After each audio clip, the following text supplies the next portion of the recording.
beliau punya platform mengajionline.com.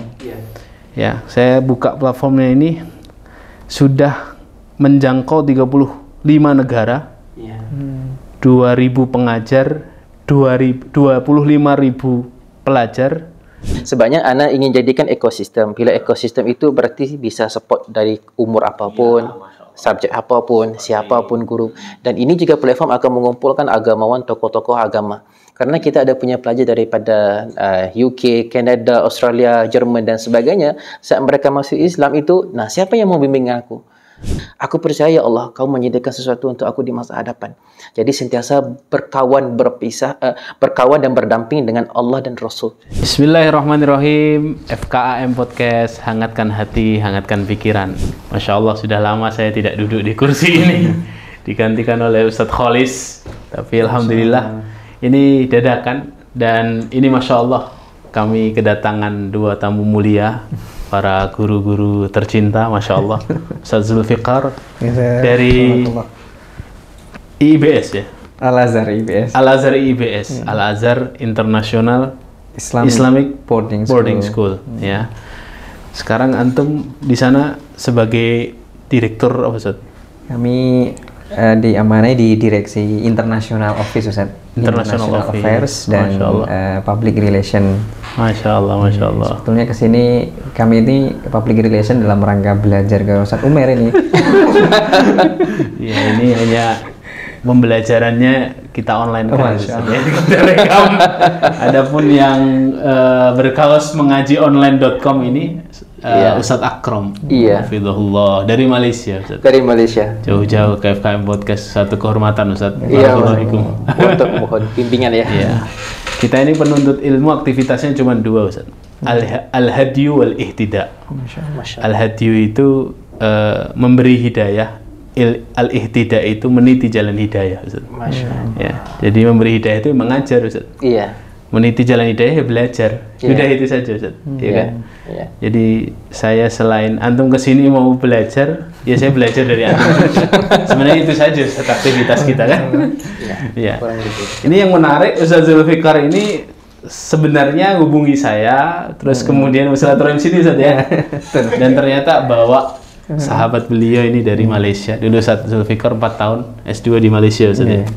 Ya, dan alhamdulillah dikenalkan dengan Ustadz Akram ini yang Masya Allah beliau punya platform mengajionline.com. Iya. Ya, saya buka platformnya ini sudah menjangkau 35 negara. Iya. 2.000 pengajar, 25.000 pelajar, dan dimulai dari 2020 Ustaz. Iya, ini dari 2020. Masya Allah. Coba Ustaz, gimana Ustaz ceritanya Ustaz? Iya, kalau ceritanya sebenarnya bukan 2020, ide asalnya 2020 ini apa ini? Itu resmi yang saya mulai yang menjadi sukses sehingga sekarang. Tapi usahanya ada sebelum itu 2016 setelah pulang dari Jordan S1. Tapi kemudian di usahanya itu hingga 2018 nggak bisa survive gitu ya. Jadi harus ditutup, soalnya mau kawin lagi, nggak punya uang semuanya, jadi harus dijimatkan. Jadi tapi saya masih minat dan passion, percaya tentang apa yang saya usahakan ini. Lalu 2019 di hujungnya saya kemaskan kembali sistemnya semuanya. 2020 saya mau mulakan kembali. Soalnya saya nggak mau berpisah dengan Al-Quran. Anda punya satu doa di Jordan dulu. Kalau saat pulangnya ke Malaysia, aku nggak mau kalau boleh terpisah daripada Al-Quran. Biar aku disibukkan sibukkan dengan kitab, dengan Al-Quran. Itu impiannya. Jadi ya Anda nggak mau. Jadi 2020 itu mau mulakan kembali, COVID datang. Terus ya. Boleh saya potong Ustaz, di Jordan antum belajar ilmu agama? Iya, fiqh wa usuluhu, fiqh dan usul. Syariah ya berarti, ya, fikih wa usuluhu. Nah, terus siapa yang membangun sistem ini Ustaz? Kan berarti antum fokusnya kan di dunia ilmu syar'i ya Ustaz? Jadi sistem ini kan teknologi Ustaz, digitalisasinya ini kan butuh orang kan untuk membangunnya. Iya, seharusnya begitu. Tetapi anak punya begini ya, dalam hidup anak mau menghasilkan sesuatu yang berimpak dan memberi makna yang besar walaupun setelah saya tiada, setelah meninggal. Jadi impak itu yang bermanfaat. Dulu ana pingin sekali menjadi seperti Imam Nawawi, pingin ya, bukan berarti sampai gitu ya, pingin seperti Imam Bukhari dan lain-lain yang meninggalkan manfaatnya yang sangat besar. Nah, mereka punya cerdik yang luar biasa. Tapi anak punya nggak punya kecerdikan itu. Walaupun sudah dia makan air zam-zam, kismis, masih belum cerdik lah. Jadi makan nasi Arab juga. Sudah, tapi belum belum. Jadi ana memfikirkan apa yang bisa ana meninggalkan sesuatu yang berimpak. Jadi ana ketika itu ana fikirkan seperti Al-Quran ini dan dihantar ke rumah itu. Cuma untuk mengefisienkan, ana suka memikirkan benda yang lagi 10 ke 20 tahun yang berimpak. Supaya kalau kita meninggal itu panjang jariahnya, tidak terhenti lah.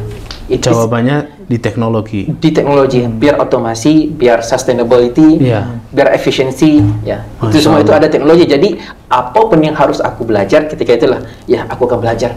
Halangan itu ya kecil aja, impian itu lebih besar daripada halangan. Gitu. Jadi saya belajar aja semuanya. Algoritmnya semua saya bisa dibuat sendiri. Bisa ya? Iya. Harus, soalnya nggak punya orang yang sama passion yang mau ya. Carinya nggak jumpa-jumpa, kalau jumpa nggak punya uang. Jadi ya sendirian aja sih. Kalau menurut Ustadz Zulfikar, di dunia atau kan di dunia pendidikan Ustadz ya, di dunia lebih boarding school itu seberapa penting Ustadz teknologi bagi ya anak didik antum kan yang di ini pesantren itu? Kalau hari ini kan berarti harus melek dunia kontemporer. Betul. Nah itu seberapa penting Ustadz menurut antum Ustadz? Masya Allah, sebenarnya memang teknologi ini kan sebenarnya ada dicontohkan dari para anbiya yang dari dulu, seperti ketika Nabiullah Sulaiman yang dapat memindahkan kekuasaan sebelum mata itu terkedip. Itu sebenarnya kan teknologi juga. Bahwasanya setelah sekian kurun waktu kita perlu mengembangkan sebuah sistem di mana sistem ini impact-nya lebih besar. Seperti Ustadz Umar tadi sampaikan ke kami berdua, orang-orang di luar sana dalam bermaksiat saja sudah masuk ke dunia teknologi. Kita ini yang beragama Islam, kita yang punya ilmunya. Nah, kenapa kita masih duduk diam-diam? Gitu. Kalau bahasa Melayunya kita duduk diam-diam. Beneran. Bahasa sini comfort zone. Gitu. Nyaman. Comfort zone, datang ceramah, pulang. Kalau orang kata al-imam wal-jaybi. Padahal ternyata masalah PR umat ini masih banyak sekali Ustadz yang perlu digarap. Dan harapannya teknologi ini, kadang orang seperti ini Ustadz ya, ada anak tidak mau baca Quran, dia lebih sering membaca HP. Kemudian lebih sering bermain dengan gadgetnya, gamenya. Kemudian orang-orang itu menyalahkan HP-nya gitu. Menyalahkan HP-nya, alatnya, gadgetnya. Nah, kalau kita ibaratkan sebenarnya itu seperti pisau bermata dua Ustadz teknologi itu. Kalau kita mau menggunakan untuk suatu hal yang maslahat, maslahatnya juga akan tajam, setajam itu maslahatnya. Tapi kalau kita menggunakannya untuk madorot, madorotnya juga setajam pisau itu. Jadi berimbang. Maka masalahnya adalah gimana caranya anak itu memegang HP, tapi yang dibuka bukan Mobile Legend. Yang dibuka adalah mushaf, dia murojaah di situ. Yang dibuka adalah hadis arba'in dan lain sebagainya. Sehingga apa yang dibuka dalam gadget dan HP itu sesuatu hal yang bermanfaat, dan itu teknologi. Harapannya seperti teknologi ini bagaimana kita memanfaatkannya sehingga lebih ekspansi dalam dunia dakwah, dalam menebar manfaat khususnya bagi jangkauan lebih luas. Gitu. Berbicara jangkauan lebih luas nih Ustadz, berarti ini kan angka yang dahsyat ini Ustadz. 35 negara, 2.000 pengajar, 25.000 lebih pelajar yang terdaftar. Ini semuanya ngaji Ustadz. Ngaji itu belajar bacaan Quran. Semuanya Quran. Kita di platform itu punya ekosistem, berarti daripada Iqra, Muqaddam, Quran tajwid, taranum, tahfiz, tadabbur, segalanya di situ. Jadi kebanyakannya orang Malaysia yang tinggal di luar negara, atau sebagiannya mungkin kurang dari 10 buah negara yang bukan Malaysia. Ada daripada England, ada daripada London. Siapa ini pelajarnya? Bahkan gurunya juga ada daripada Pakistan, Bangladesh, Saudi. Bahkan ada juga teman-teman yang masih belajar lagi. Berarti mereka punya peluang untuk alami dunia dakwah itu yang reality. Mereka berhadapan dengan masyarakat, terus mengetahui apa kurang dan lebihnya. Jadi kembali ke kuliah, develop lagi. Ini biasanya pertanyaan masyarakat, ini biasanya masalah masyarakat. Jadi biar lebih cocok gitu. Jadi alhamdulillah setakat ini, dan guru yang berdaftar memohon itu 8.000 lebih berdaftar. Tapi yang aktifnya yang bisa kita ada seleksi. Ada seleksinya ini 2.000 yang kita bisa percaya, yang kita endorse untuk. Luar biasa Ustaz. Ini metode yang jarang kita pikirkan Ustaz. Padahal mengaji itu kan taunya kita dengan cara-cara yang talaki. Walaupun talaki itu penting Ustaz ya. Tidak bisa digantikan ya. Seperti pandemi kemarin itu kan sebenarnya majelis-majelis ilmu yang diadakan secara online itu sebenarnya juga kurang bisa mewakili majelis-majelis offline kan Ustaz, ya kan? Tapi majelis online sendiri diperlukan ya untuk kondisi-kondisi tertentu ya, seperti di negara-negara minoritas Muslim. Itu sangat terasa ya, seperti itu. Benar Ustaz. Masya Allah. Kemudian yang itu kalau offline juga kita sediakan Ustaz. Offline ada juga ya ini? Ada. Soalnya kita percaya kepada keberkahan bertalaki gitu. Jadi kalau online itu setiapnya ada kelebihan dan kekurangan. Kalau online itu bisa menerobos apa negara pun, dakwah bisa sampai di saat doa tidak bisa sampai. Itu yang pertama. Tapi keberkahan itu tidak harus dihilangkan. Maka kita sediakan online, dan dua lagi secara offline, ke rumah atau ke center, ke komunitas pusat pengajian Al-Quran. Karena biar dia ada transferring roh gitu kan. Allah kadzalika auhayna ilaika ruhan. Benar, roh itu adalah Al-Quran sendiri. Jadi kalau dimulakan dengan online, maka dikonsistenkan dengan offline. Biar berguru ya, seperti kita berguru sama Ustaz Sumail ini ya, berkahnya itu kan ditransfer ruhnya sedikit dibawa ke Malaysia, nggak apa-apa ya. Astagfirullahaladzim Ustaz. Ya, Masya Allah Ustaz. Terus apa ini Ustaz? Goalnya apa Ustaz ke depan Ustaz untuk mengaji online ini? Ana sebenarnya ingin menghasilkan satu ekosistem yang lengkap dalam pengajian Islam, yang kalau kita meninggal itu tidak ada bedanya di saat kita hidup. Orang belajar, sekalipun Ana pada menulis satu buku, namanya adalah kenapa anak-anak perlukan orang Quran lebih daripada orang tua. Karena kita akan meninggal.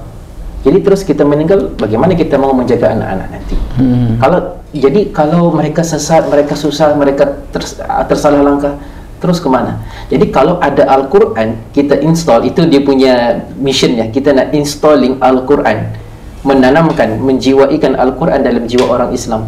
Karena apa? Karena di saat kalau kita meninggal nanti mereka ada Al-Quran, kalau jadi profesionnya itu dokter yang baik, ahli politik yang jujur, perniagaan yang amanah. Karena apa? Karena dasar dalam jiwanya sudah ada Allah dengan Rasul. Bahkan kalau mereka ingin melakukan maksiat atau perkara yang jahat juga bimbang, Allah tahu, malaikat catat. Aduh, gimana mau buat maksiat ini ya? Jadi difikir nggak lepas. Soalnya ada Allah yang menjaganya. Bahkan kalau tersilap di pusing belakang, ada jalan pulang gitu. Dia tahu jalannya pulang. Jadi kalau sistem ini, kalau saya meninggal nanti, saya akan katakan kepada anak, yuk ini adalah journey-nya, ini adalah platformnya, pastikan artinya tercapai. Ini sistem platform ini akan terus berkembang ya? Insya Allah. Iya. Harapannya tidak hanya di sekelumit tentang bacaan Al-Quran, tapi kemudian nanti ilmu-ilmu syar'i juga secara urut begitu saja. Iya, siap. Semuanya. Masya Allah. Tadi kita juga berbincang pasal ini saja apa? Kursus prakawin apa? Kursus prakawin. Bagaimana kita nak settlekan? Kok saya jadi bahasa Melayu? Gimana caranya untuk mensettlekan 3 ulum fardu ain tadi ya? Kalau di Malaysia itu kan kalau mau berkahwin itu ada perkawinan kuliahnya itu kan. Tapi itu kan cuma 1 hari atau seminar pranikah. Seminar pranikah ya. Jadi kurang 1 hari. Jadi nggak mungkin 1 hari itu bisa menyelesaikan semua masalahnya. Bahkan kalau setelah menikah seumur hidup ya. Iya, sedangkan belajarnya 1 hari. Macam mustahil. Jadi anak punya impian ingin menyediakan support system. Biar kalau sebelum kahwin, setelah kahwin punya bimbingan, sebelum dapat anak, setelah dapat anak punya bimbingan. Ada semua kurikulumnya. Ada semua kurikulumnya, directionnya gitu ya. Bahkan sebab anak terkesan dengan anak punya teman dulu di Malaysia yang masuk Islam, kemudian keluar kembali, soalnya setelah masuk Islam itu kan dipulau keluarga, dipukul, dipinggirkan. Jadi setelah masuk Islam juga tidak terbimbing, bahkan lost. Jadi anak fikir harus ada seseorang yang melakukan kewajiban ini. Masya Allah. Bila sekali aja masuk Islam, nah ini directionnya, ini perjalanan kamu, ini support system kamu, ini dokongan kamu. Berarti dia tidak ditinggalkan. Mereka merasakan kita ini satu keluarga. Jadi kita bersedia menyebut mereka kapanpun. Jadi dia sama juga, ekosistem itu akan membantu orang Islam hidup dengan lebih aman, lebih tersusun. Gitu. Ada keberadaan. Satu. Kalau di Malaysia sendiri siapa Ustadz? Pelajarannya siapa ini? Peserta didiknya siapa? Semua umur ya? Semua, kita daripada 3 tahun sehingga 90 tahun. Masya Allah. Ada begini Ustaz. Soalnya per kelas ya, dibuat per kelas gitu. Kelas anak-anak. Iya, di sebenarnya kita ada private, ada juga private tuh ya kayak belajar ngaji privat ya. Seperti anak bersedia untuk belajar dengan antum secara private ini ya, gitu kan. Private course.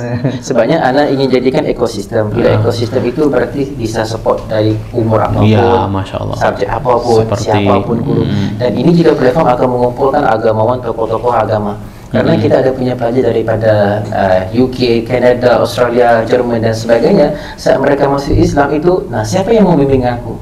Nggak tahu. Jadi kalau di platform ini bisa, ya kita bisa lihat, oh ini guru yang mahir dalam comparative religion. Jadi ada satu centralized itu. Berarti ini student care-nya apa saja Ustaz? Yang sudah ada paket apa aja Ustaz? Itu biayanya terserah. Yang penting akhirnya bisa mengaji Al-Quran. Oh, masih di seputar mengaji Al-Quran, Mbak? Ya semuanya. Kalau yang basic itu seperti kewajiban fardu ain untuk mengaji, ya di bawah. Kalau sini bawah 100.000 juga bisa, bawah 300 juga bisa, bawah 200 juga bisa. Pokoknya adalah mau ngaji, yuk kita bantuin, kita adjust selama mana kamu bisa belajar. Kalau Air Asia punya tagline everyone can fly. Bukan everyone ngefly ya. Iya. Everyone can fly. Kalau ini everyone kan ngaji gitu ya. Kan mengaji gitu ya. Karena pada anak Al-Quran itu harus diberikan peluang pendidikan kepada semua orang. Lalu semua orang bisa bisa menjadi baik lah. Tahu kemana jalannya, apa harusnya. Jadi dia tidak boleh selektif. Sebab anak dulu 2018 biaya di platform anak personal lebih kurang 1 juta. Terus orang kaya aja yang datang. Orang yang miskin gimana?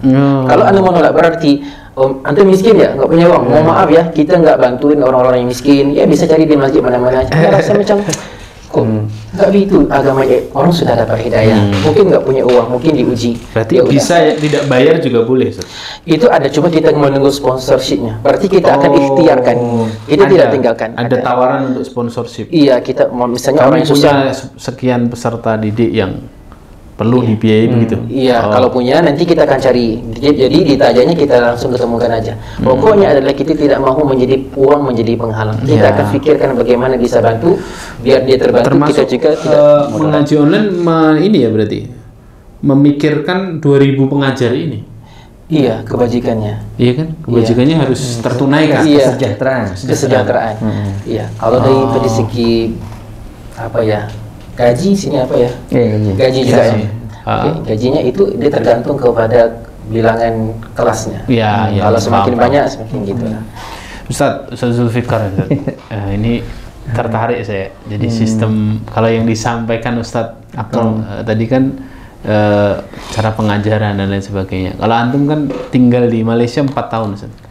Ada bedanya enggak Ustaz antara peserta didik Indonesia dengan segala keragamannya dan sistem pendidikan, begitu juga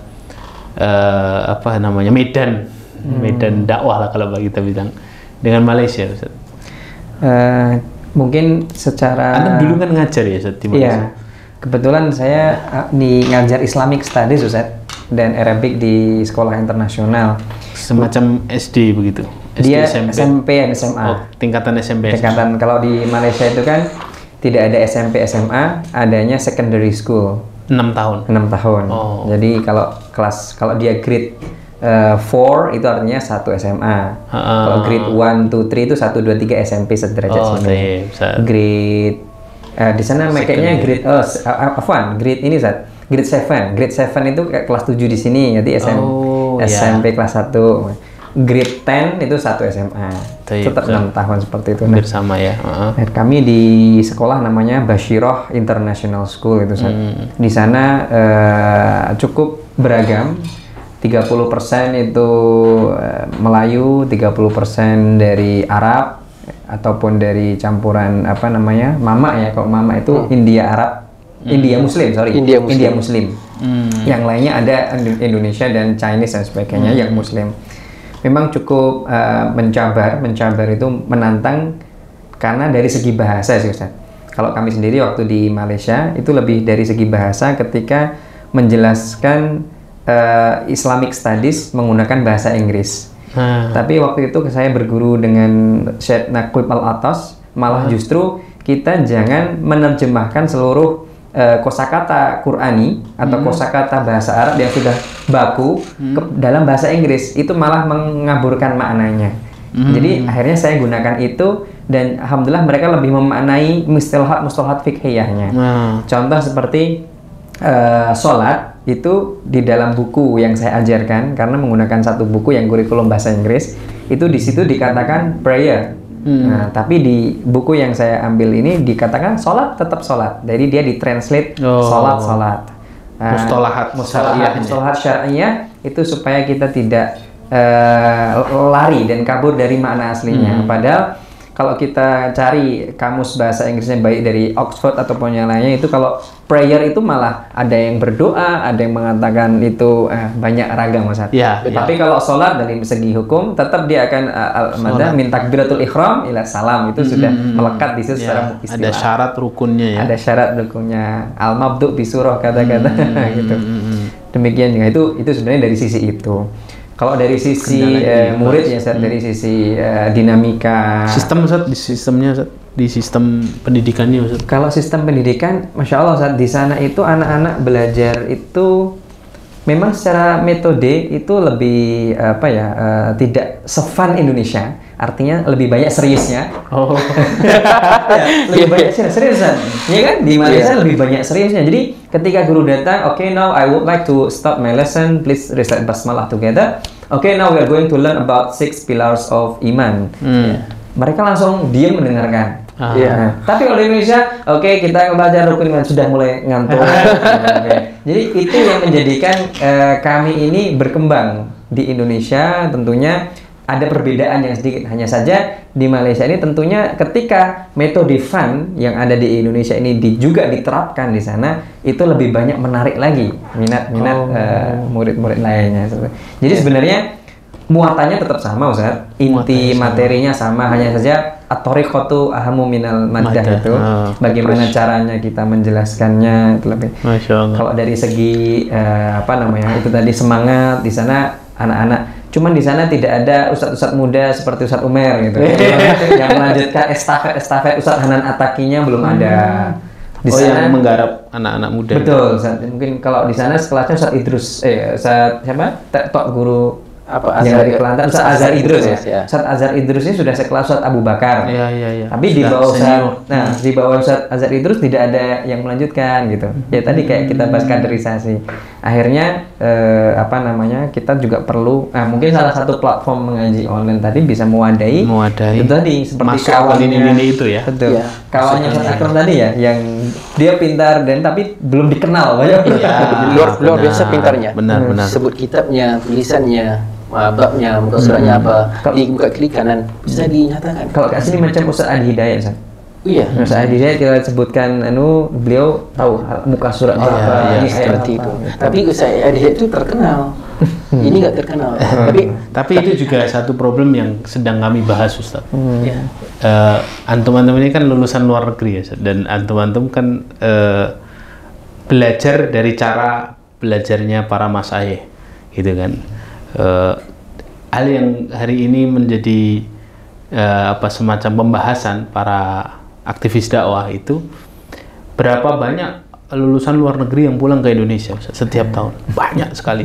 Mungkin ratusan, ribuan. Mungkin Malaysia juga sama. Tapi yang jadi seperti Ustadz Abdul Somad, Ustadz Adi Hidayat, itu berapa orang? Bisa dikira. Hitungan jari aja enggak ada. itu kemana gitu kan, itu kemana. Kemudian kami cari-cari, ternyata memang penting juga Ustaz, penting juga selain kita itu fiqhun nas, tahu ilmunya, kita juga harus fiqhul waqi Ustaz. Fiqhul waqi itu tahu cara delivery-nya Ustaz. Benar. Realita yang terjadi di lapangannya. Iya, kemudian memang coba antum lihat, kita dulu belajar di luar negeri di Timur Tengah itu, cara pengajaran masyaikh kan antum tahu kan ya, materi disampaikan, kemudian sudah selesai, tutup kitab, buka kitab, baca matan, syarah sedikit, seperti itu. Dan itu tidak bisa di Indonesia. Yang antum katakan dari Indonesia ini harus ada punchline, harus ada, ya kan, ada kisah, harus ada kayak gini, ngobrol lucu gitu. Nah itu yang harus dibekali kepada para ini ahlul ilmi ini Ustaz. Ya. Dan saya melihat itu Ustaz, teman-teman yang baru pulang dari Mesir, dari Yordan, dari Mekah, Madinah itu ya. Kalau yang seperti Ustaz Akram dia langsung bisa membaur, oh ini yang harus dibutuhkan ini, oke. Tapi ada yang agak lama Ustaz. Agak lama itu artinya untuk menyampaikan ilmunya itu memang harus dibekali sejak awal. Makanya saya kalau datang ke teman-teman Ustaz, ke Yaman, ke Saudi, teman-teman yang hari ini kita sekolahkan itu, yang saya titik tekankan, antum harus banyak baca buku Indonesia. Buku Indonesia bacaan antum harus dengerin ceramah-ceramah ustadz-ustadz Indonesia. Dalam rangka apa? Dalam rangka melatih public speaking mereka, melatih cara mereka menyampaikan sesuatu. Kan? Kita punya bahannya di dapur Ustaz, tidak bisa menghidangkan di. Nah itu juga salah satu yang ini. Terlepas juga ada juga Ustaz yang sudah bagus, cara penyampaiannya bagus. Mungkin diantaranya teman antum tadi, ilmunya masya Allah. Tapi mungkin kendaraannya yang belum ada, itu juga harus kita siapkan gitu Ustaz. Ya, jadi itu juga salah satu bahan yang ya perlu kita pikirkan bersama Ustaz. Ya, laluan itu kan. Laluan itu apa Ustaz? Jalan itu. Menyiapkan kendaraannya, wadahnya, panggungnya lah untuk mereka. Tapi mereka juga harus mengupgrade tadinya ya, mengupgrade caranya, skillnya. Yang kita sediakan di platform agamawan.com itu nanti, apa yang kekurangannya, misalnya ilmunya sudah cukup, skillnya kurang, ya kamu ke kelas skill, karena ilmunya sudah cukup. Betul, skill. Kemudian apa lagi, jadi itu bisa kita punya artificial intelligence akan merekomendasi apa seharusnya untuk ada satu benchmark. Misal kata seperti saya nggak begitu pandai punchline ya, jadi anak ke kelas punchline, bagaimana mau ya cipta punchline di saat kuliah gitu. Jadi akhirnya di agama itu dia ada satu standar kualitasnya. Biar di Jordan, di Malaysia, ya ini ada satu standarnya. Dan semua ini angle itu dilatih dan didevelop daripada awal yang Ustaz katakan. Masya Allah. Itu yang sedang kita usahakan Ustaz. Iya Ustaz. Tidak bisa mungkin berlama-lama Ustaz ya. Kita yang ngobrol ringan, tapi Masya Allah saat ini faedah. Ini juga semoga jadi inspirasi ya buat teman-teman yang di rumah, mengaji online.com. Ustaz Zulfikar ini Masya Allah pengalamannya di dalam dunia pendidikan, dunia adab juga banyak. Sekarang saya minta satu nasihat Ustaz dari antum ke teman-teman di rumah, Ustaz Zulfikar juga Ustaz, untuk terutama ya kita inilah sebagai muslim lah Ustaz, sebagai muslim dari sudut pandang mengaji online dulu Ustaz. Betul Ustaz, silakan Ustaz. Kalau menurut anak itu kita bisa katakan gini ya, hidup ini sukar, keras, dan senantiasa akan keras dan akan terus diuji tanpa henti. Taib. Hanya orang yang mereka punya Tuhan, iman, Allah dan Rasul akan berjaya melalui proses itu. Baik kaya, miskin, sakit, sehat, senang, susah, ini semua fasa ujian. Jangan bilang kita senang itu tidak diuji. Jadi hanya orang yang ada iman, ada Allah itu insya Allah akan berjaya. Maka pastikan hidup kita ini jangan terpisah daripada dua. Bahkan dulu saat anak diuji, anak itu adalah setiap buku lain anak akan tulis perkataan ini. Tiada teman sehebat Allah dan Rasulnya. Jadi siapapun teman saya, siapapun keluarga saya menjadikan Allah dengan Rasul itu tempat saya ngobrol sendirian. Iya. Jadi kalau saya susah nggak apa-apa sih. Soalnya memang Allah mau aku jadi aku kuat. Allah mau jadikan aku orang luar biasa, lebih matang. Anak mempersoalkan umur 17-an tahun kok diuji seperti ini, nggak bisa seperti kawan-kawan lain yang suka-suka gitu ya. Tapi aku percaya Allah, kau menyediakan sesuatu untuk aku di masa hadapan. Jadi sentiasa berkawan dan berdamping dengan Allah dan Rasul. Diri kita, keluarga kita. Biarpun kita meninggal, mereka pasti akan selamat. Ya Hayyu ya Qayyum birahmatika astaghits aslihna sya'na kullahu wa la takilna ila nafsina tarfata 'aina. Biar terbimbing hidupnya. Masya Allah, tidak ada teman sehebat Allah dan Rasulnya. Iya, itu perkataan yang saya tulis karena saya diuji bermacam, Ustaz. Masya Allah. Jadi kalau diharap yang manusia diuji gak cuma antum, Ustaz. Saya juga diuji. Iya. Karena tapi itu luar biasa, Ustaz. Itu meneguhkan, Ustaz. Menegarkan. Kalau sudah Allah jadi teman kita minta ditemani Allah. Iya. Terus siapa musuh kita? Iya. Rasulullah siapa yang lebih mulia dan lebih besar ujiannya dibanding Rasulullah, dibandingkan kita yang masih begini saja kan. Jadi mereka lah teman saya sepanjang sehingga saat sekarang. Luar biasa, Ustaz. Jazakallah khair, Ustaz. Allah jazakumullah khair. Ayo, Ustaz. Ustaz Zulfikar, Ustaz. Untuk kita semua, Ustaz. Saya teringat nasihat almarhum Kiai saya, Kiai Haji Imam Zarkashi, Ustaz.